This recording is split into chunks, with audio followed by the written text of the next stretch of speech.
speaking of things that stink, we got a new article with Martin Scorsese. Marty. Yeah. How can you do things so right, like praise Pearl, Yeah. and then do things so wrong? Yeah. He just sounds like a grumpy man, just ranting and raving. But Kyle, tell us what his this rant is all about. Get off my lawn. He was at the New York Film Festival, and he was giving, I don't know if it was a speech or just like a talking point of some kind, but basically he was just drawing up a point that since the 80s, there's just so much of a focus on box office numbers, especially from the studio end of things, and he views it as repulsive. And while he understands the cost of the movie is one thing, understand that a film costs a certain amount, they expect to at least get the amount back. The emphasis is now on numbers, cost, the opening weekend, how much it made in the USA, how much blah, blah, blah in the entire world. As a filmmaker and as a person who can't imagine life without cinemas, I always find it really insulting. So I think with what he's saying, he's partially right, but he is coming at it from an artistic perspective who's not driven by the numbers and the data, but just rather the art of cinema. From an old money director. Well, Right. I do think that he comes from it from a perspective of a much different time. Like he was saying since the 80s, since this time when filmmaking has turned, when the studio system has turned more corporate, there's been an emphasis as it more of a business than an artistic endeavor.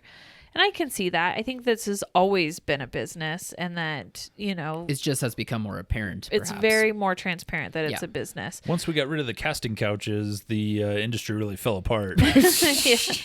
But I do think, Not like the good old days. I do think that some of the things he doesn't like, the emphasis on the opening weekend, the length of the run of a film, those are things that I don't know if that's been a change solely on corporate. I do think it's probably a reaction to changes in audience tastes and timelines. And I just don't think, we were talking in the office the other day about what was that? There was a theater in Denver, and they were talking about how the West was one, and they had it for like 2 years, and it sold out multiple shows over that 2-year period.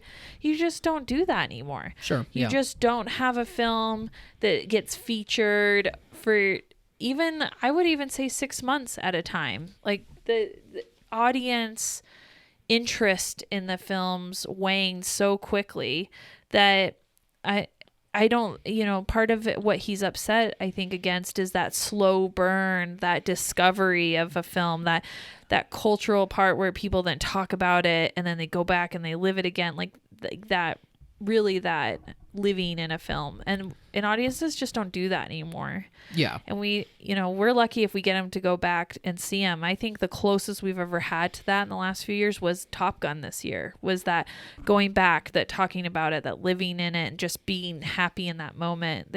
Audiences don't do that with film very much anymore. It is just purely a quick burn entertainment digestive thing. Like what just put it in my system now, and then it burns out quick. Give it to me now, or why should I care later? But exactly. Correct. Even with the biggest movies that we've had in the last 5 years, I mean, there were no talking points with Lion King after it opened. Nobody went back to Avengers Endgame.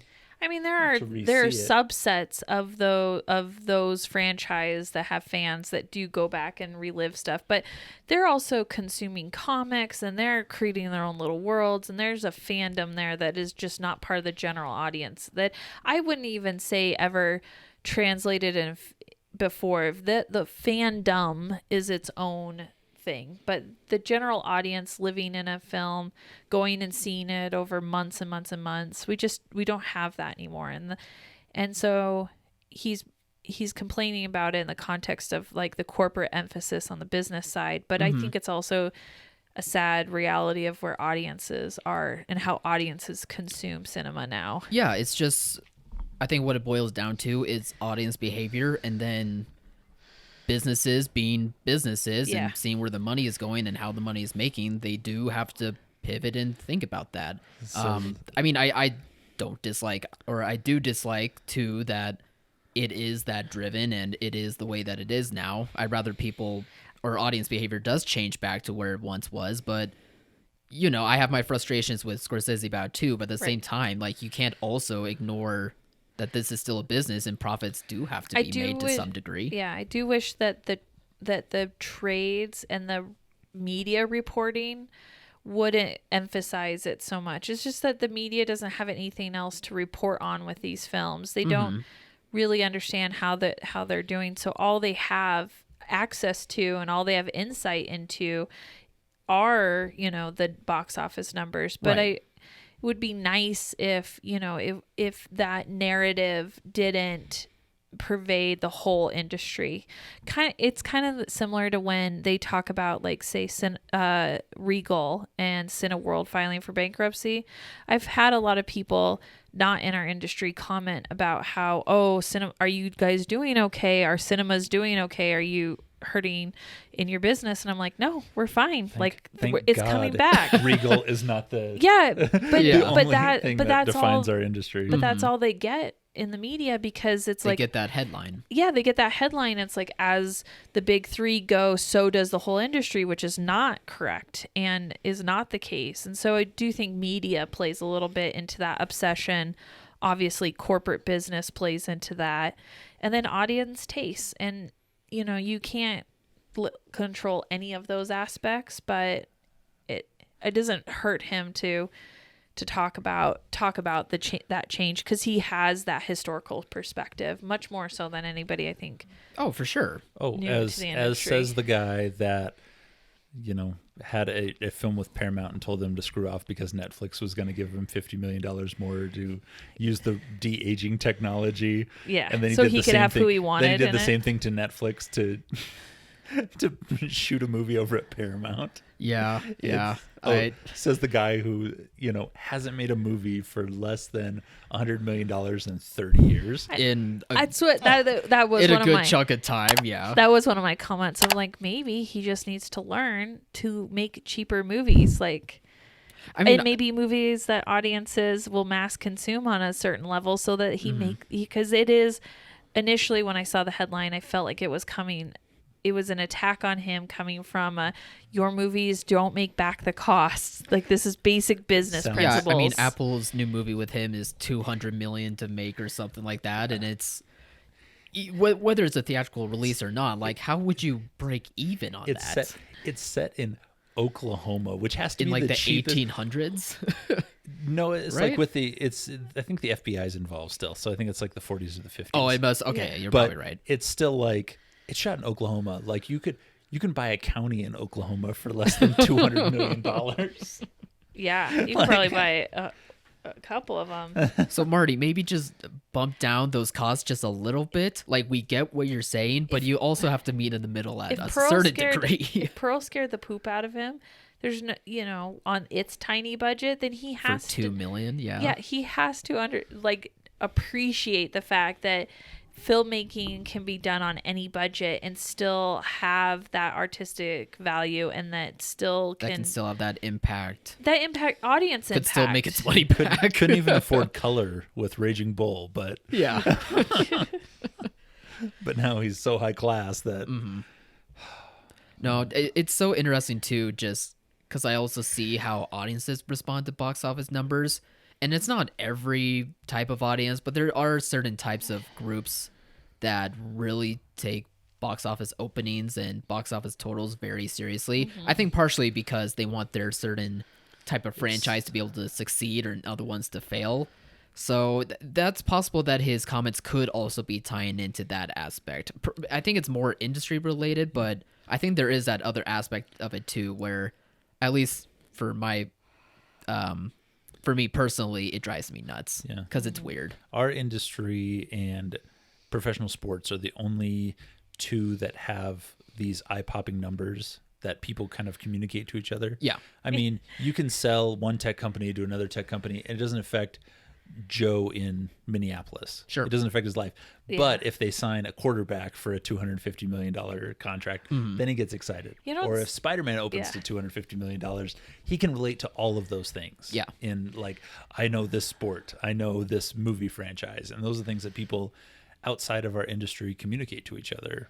So it's one of those colloquialisms that we have as a society. I do think that's a good point, that it is an accessible industry to the layperson. It is definitely not as far as industry goes, the value of the cinema and the filmmaking industry is, like we're a $40 billion industry, whereas something like manufacturing or steel or pharmaceuticals are $1 trillion industries. Like we are I don't want to say a nothing industry, but we are a small potatoes industry out there, according to the amount of money and things that even it's just some companies, like what Facebook can make, let alone like one company can make, let alone our whole industry and all the companies tied to it. So, but unlike those businesses and stuff, Ken's right. We are accessible. We pervade people's lives, and it's becoming less so, but the idea of media and entertainment is still at the forefront of people's culture and their identities. So, and I wonder if,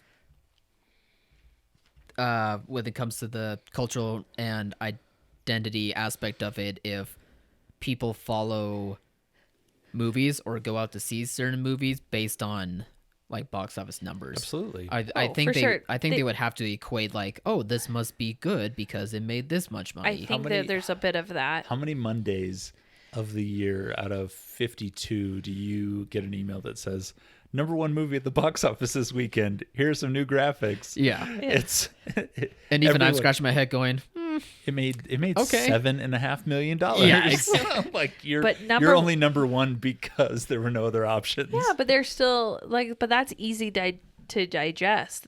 I'm #1 at something. This film was #1 at something. Correct. I know it makes our job harder when the #4 film or the #3, or what gets me is the #3. Well, we're still in the top 3. You made $2 million. I had theaters do $100 with your film. I don't care that you're in the top 3. That right. A top 3 of nothing is still nothing. So yeah, there's so many just different scenarios about schedulings and audience interests and perceptions that play into whether something really is like #1 or good or not. Box office numbers don't always equate to that. No, they help. They don't equate. Yeah, they help because we want, people to show up to theaters continuously and going to check out these movies. But, it's also kind of annoying at the same time when that equates into it so much. So again, it's just that balance of, I get your complaints, but also there are reasons, business reasons for these decisions. Just interesting. He's still creating a narrative, and we're still talking about his comments because he does hold some sway in the industry.